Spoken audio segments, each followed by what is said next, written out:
സിനിജ +2 എക്സാമൊക്കെ കഴിഞ്ഞ് റിസൾട്ടിനായി വെയിറ്റ് ചെയ്യുകയാണ്.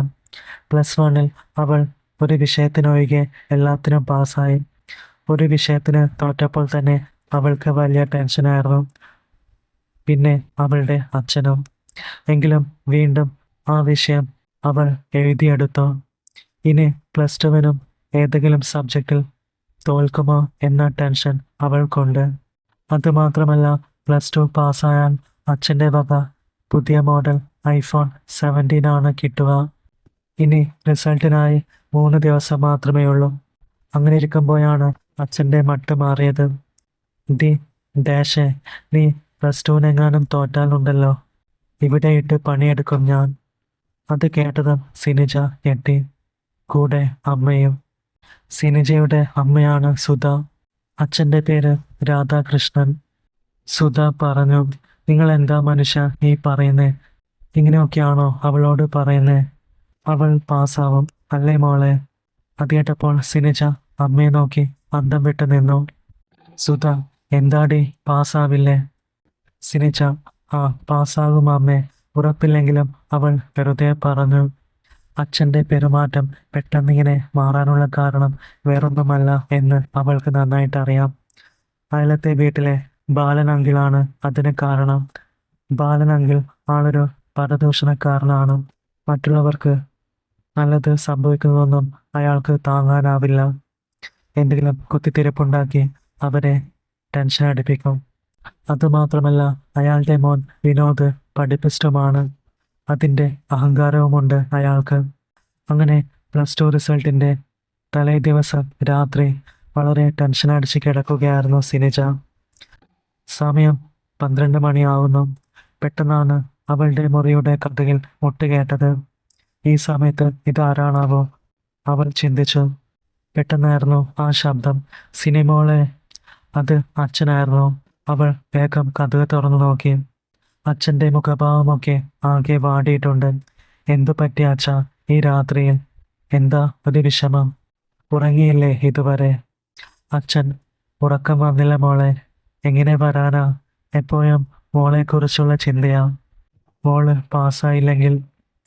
സിനിജ, ഷോ എൻ്റെ പൊന്നച്ഛ, അച്ഛനിങ്ങനെ ടെൻഷൻ ആവാതെ. ഞാൻ പാസ്സാവും.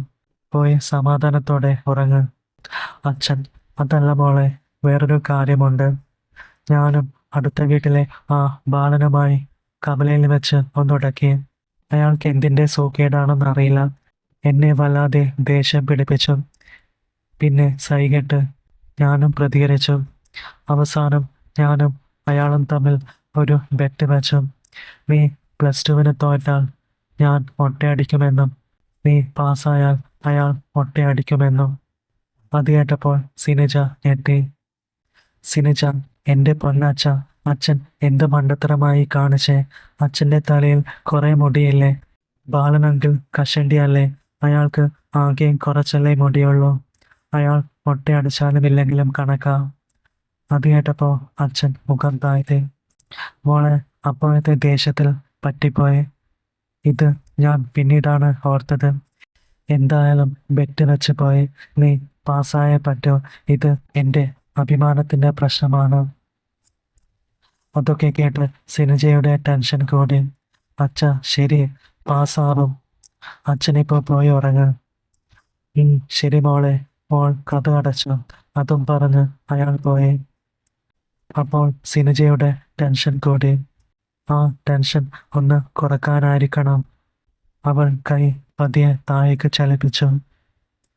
അങ്ങനെ സമയം കടന്നു പോയി. പിന്നീട് പോയോ അവൾ പതിയെ ഉറങ്ങി. അങ്ങനെ പിറ്റേന്ന് രാവിലെ അവൾ എണീക്കാൻ അല്പം വൈകി. സമയം നോക്കിയപ്പോൾ 8 മണി. ഉണർന്ന പാടെ അവൾ ഞെട്ടി. ദൈവമേ, ഇന്നാണല്ലോ +2 റിസൾട്ട്. അവൾ വേഗം എണീറ്റ് കുളിമുറിയിൽ പോയി. പിന്നെ എല്ലാം കഴിഞ്ഞ് വേഷം മാറി വന്നു. ഇന്ന് റിസൾട്ട് നോക്കാനായി കുറേ പേര് വരുമല്ലോ. അപ്പോൾ ഒന്ന് അടിപൊളിയായി ഒരുങ്ങി തന്നെ പോയേക്കാം എന്ന് അവൾ വിചാരിച്ചു. പിന്നെ പാസ്സാണെങ്കിൽ ഒന്ന് ഷൈൻ ചെയ്യാലോ. അങ്ങനെ ഫുഡൊക്കെ കഴിച്ചു കഴിഞ്ഞ് അവൾ കൂട്ടുകാരിയെ വിളിച്ചു. ഞാൻ ആ ബസ് സ്റ്റോപ്പിൽ കാത്തു നിൽക്കാട്ടോ. നീയും ആരതിയും അങ്ങോട്ട് വന്നേക്കണേ. ആ വരാം, ഞാൻ ഫുഡ് കഴിക്കുക. എടി ഒന്ന് വേഗം ഇറങ്ങാൻ നോക്ക്, ഞാനിപ്പോൾ തന്നെ ഇറങ്ങുക. ശരിയെടി, ഞാനിപ്പോൾ ഇറങ്ങും. അങ്ങനെ സിനിജ വീട്ടിൽ നിന്നും ഇറങ്ങുമ്പോൾ സിറ്റ് ഔട്ടിൽ അച്ഛൻ ഇരിക്കുന്നുണ്ടായിരുന്നു.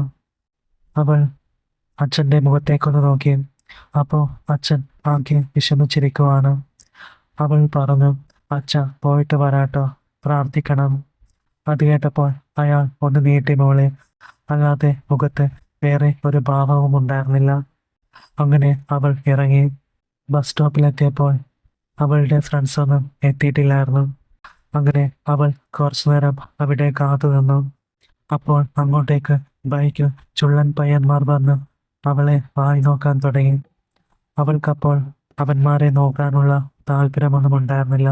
+2 റിസൾട്ട് തന്നെയായിരുന്നു അവളുടെ മനസ്സിൽ. കുറച്ചു കഴിഞ്ഞപ്പോൾ അവളുടെ ഫ്രണ്ട്സൊക്കെ വന്നു. അങ്ങനെ അവർ ഒരുമിച്ച് ടൗണിൽ പോയി. എന്തായാലും അവളുടെ കൂടെയുള്ള ആ 2 ഫ്രണ്ട്സും പാസ്സാവുമെന്ന് അവൾക്ക് ഉറപ്പായിരുന്നു. കാരണം അവർ നല്ല പഠിപ്പിസ്റ്റാണ്. സിനിജയാണെങ്കിൽ ഒരു ആവറേജിന് മുകളിൽ എന്ന് പറയാം. അങ്ങനെ അവർ ടൗണിലുള്ള ഇന്റർനെറ്റ് കഫേയിലെത്തി. അരമണിക്കൂർ കഴിഞ്ഞപ്പോഴാണ് കട പ്രവർത്തിച്ചു തുടങ്ങിയത്. റിസൾട്ട് നോക്കാനായി കുറേ പേരുണ്ടായിരുന്നു. ആകെ മൊത്തം ഒച്ചപ്പാടും വിശേഷം പറച്ചിലുമായിരുന്നു. അങ്ങനെ ഏകദേശം 1 മണിക്കൂർ കഴിഞ്ഞാണ് അവർക്ക് റിസൾട്ട് നോക്കാൻ പറ്റിയത്. സിനിജയുടെ 2 ഫ്രണ്ട്സും എല്ലാ സബ്ജക്റ്റിനും പാസ്സായി. പക്ഷേ സിനിജ ആദ്യത്തെ പോലെ തന്നെ ഒരു സബ്ജക്റ്റിനെ തോറ്റു. ഇത് അവളെ വല്ലാതെ ടെൻഷൻ അടുപ്പിച്ചു. ആ 2 ഫ്രണ്ട്സും ചിരിച്ച് സന്തോഷിക്കുകയാണ്. സിനിജ ഒരു സബ്ജക്റ്റിന് തോറ്റതറിഞ്ഞിട്ട് അവർ സിനിജയെ ഒറ്റപ്പെടുത്തിയതുപോലെ. അവർ അവളെ വേണ്ടി ചെയ്യുന്നതേയില്ലായിരുന്നു. സിനിജയുടെ കണ്ണുകൾ നിറഞ്ഞു. അവൾക്ക് ഒന്ന് പൊട്ടിക്കരയാൻ തോന്നിയെങ്കിലും കരയാതെ പിടിച്ചു നിന്നു. പിന്നെ ഓട്ടോ പിടിച്ച് വേഗം വീട്ടിലോട്ട് ചെന്നു. അപ്പോഴും അച്ഛൻ സിറ്റ് ഔട്ടിൽ തന്നെ ഇരിക്കുകയാണ്. അച്ഛൻ പ്രതീക്ഷയോടെ അവളുടെ മുഖത്തേക്ക് നോക്കി. പക്ഷെ അവൾ ഒന്നും മിണ്ടാതെ അകത്തേക്ക് കയറി മുറിയിൽ പോയി കതകടച്ചിരുന്നു.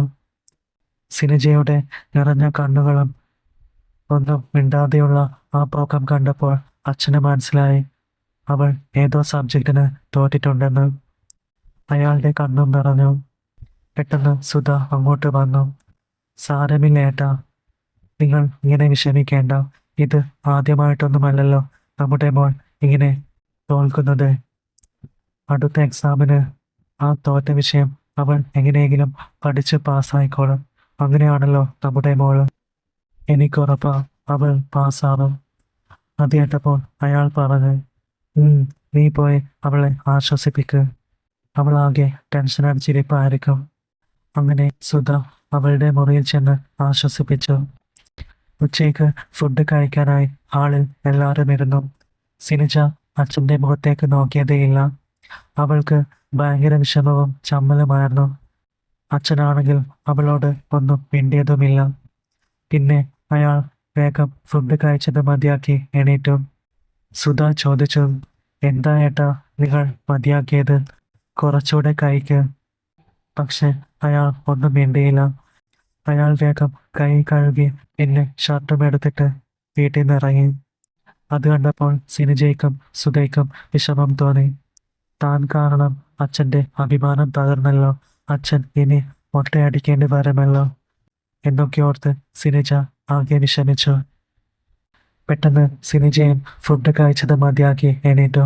അവൾ മുറിയിലേക്ക് നടക്കവേ അമ്മ പിന്നിൽ നിന്നും വിളിച്ചു പറഞ്ഞു, മോളെ കതക് കുറ്റിയിടണ്ടാട്ടോ, നിന്റെ മുറിയൊക്കെ ആകെ അഴുക്കാണ്, അടിച്ചു വാരണം.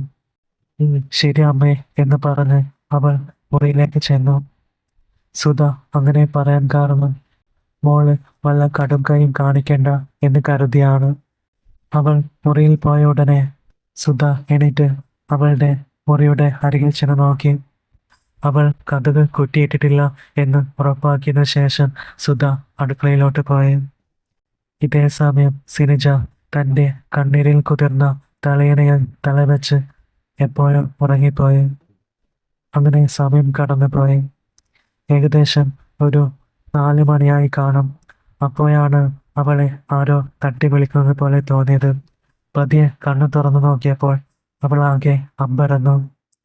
അച്ഛൻ തല മൊട്ടയടിച്ച് ഒരു ചിരിയോടെ മുന്നിൽ നിൽക്കുന്നു. പിന്നിൽ അമ്മയും ചിരിച്ചുകൊണ്ട് നിൽക്കുന്നു.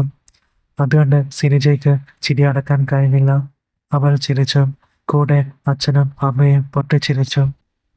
പെട്ടെന്ന് അയാൾ ഒരു കവറെടുത്ത് അവൾക്ക് നേരെ നീട്ടി. അവൾ അമ്പരപ്പോടെ അച്ഛനെയും അമ്മയെയും മാറി മാറി നോക്കി. തുറന്നു നോക്ക് എന്ന ഭാവത്തോടെ അമ്മ ആംഗ്യം കാട്ടി. അവൾ ആകാംക്ഷയോടെ ആ കവർ തുറന്നു നോക്കിയതും ഞെട്ടിപ്പോയി. താൻ +2 പാസ്സായാൽ മാത്രം വാങ്ങിത്തരാം എന്ന് പറഞ്ഞ iPhone 17 Pro തൻ്റെ മുന്നിൽ. അതും താൻ തോറ്റപ്പോൾ അച്ഛൻ വാങ്ങിത്തന്നിരിക്കുന്നു. അവൾക്ക് വിശ്വസിക്കാനായില്ല. അവളുടെ കണ്ണുകൾ സന്തോഷം കൊണ്ട് നിറഞ്ഞു. അപ്പോൾ അച്ഛൻ ചിരിച്ചുകൊണ്ട് പറഞ്ഞു, കുറച്ച് വൈകിയാലെന്താ, എൻ്റെ മോൾ ഇനിയും എക്സാം എഴുതി പാസ്സാവുമെന്ന് അച്ഛനറിയാം. തലമുടിയിലൊക്കെ എന്തിരിക്കുന്നു അച്ഛൻ്റെ അഭിമാനം മോളാണ്. അയാൾ അത് പറഞ്ഞതും ശുഭസൂചകമായി പുറത്ത് മഴ പെയ്തു.